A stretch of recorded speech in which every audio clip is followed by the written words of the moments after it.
reggae roots and Latin soul music filled the night air at Vivo Beach Club in Puerto Rico. One of the island's most iconic artists, Calma Caroma, brought her energy and spirit to the crowd. Marisol Rivera was able to catch up with the artist.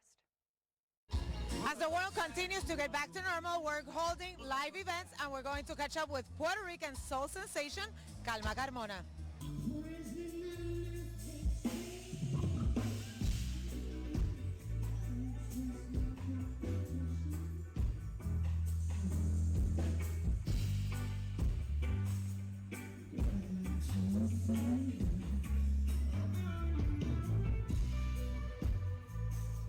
We're here with our girl Calma Carmona on the first show live after that thing that we don't want to talk about. How did it feel having your public, your fans in front of you screaming for you? It was cathartic. It was healing. I needed it.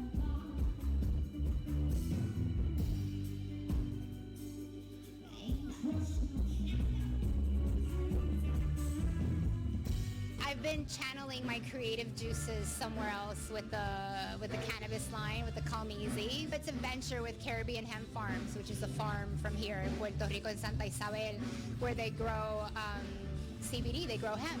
So I use CBD, it helps a lot. It doesn't cure anything, but it helps a lot. And I wanted to create something a little bit, nice packaging and just like really good quality for everybody.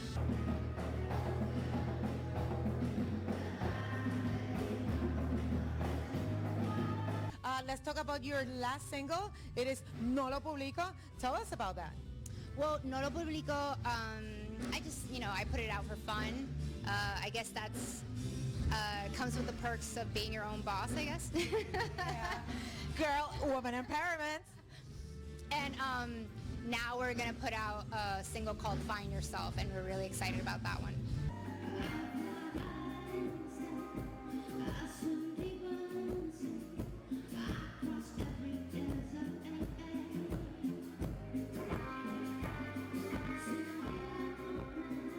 Where can people find the single that's going to come out in July? You can find it on all digital platforms. It'll be in July.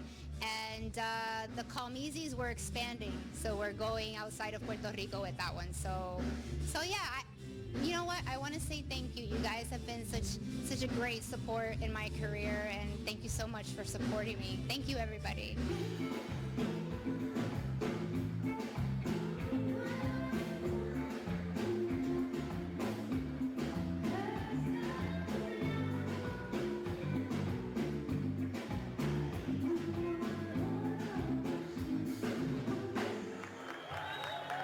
Carolina, Puerto Rico, this is Marisol Rivera for One Caribbean News. All right, thanks so much, Marisol. Lots of fun going on there. Well, meantime, after a 2-year pause because of the pandemic, a popular cultural event in the Bahamas is making a return. Our One Caribbean News' Deandra Hamilton reports. The much-anticipated cultural event, Goombay Summer Festival, returns to the Bahamas after a 2-year hiatus. The announcement was made by the Ministry of Tourism, Investments and Aviation.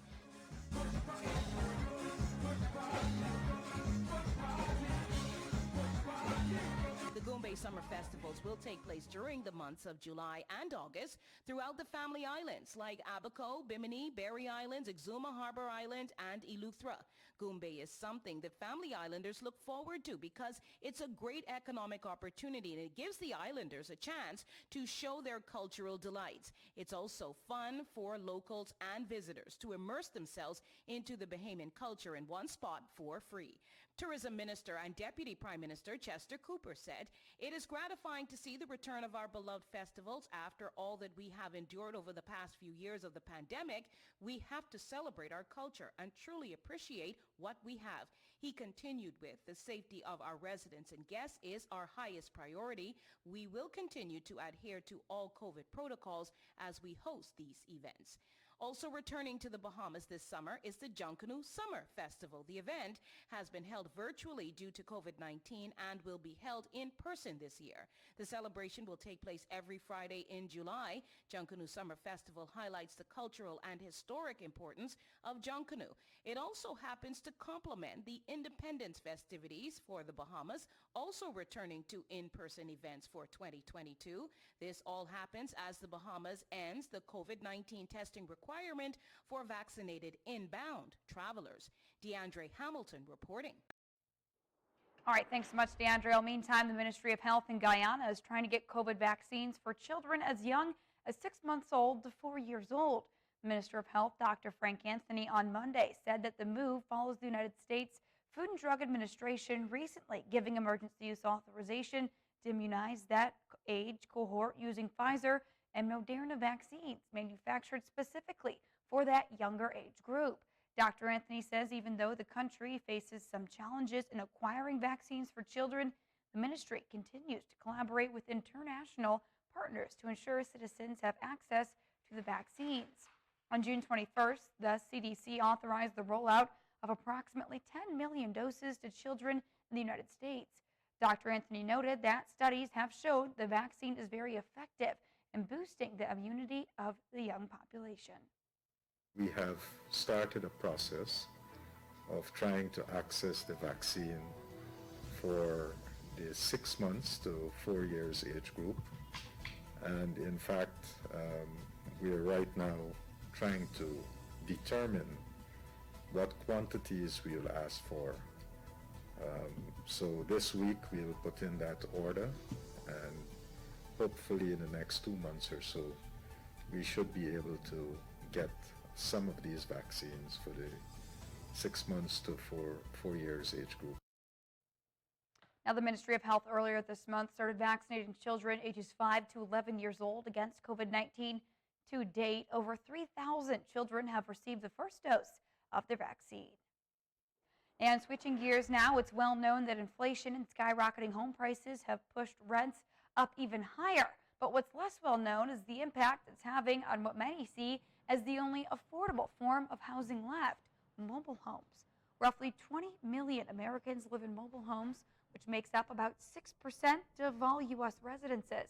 But high demand, low supply, and a jump in corporate ownership have increased the cost, leaving many low-income Americans with no alternatives.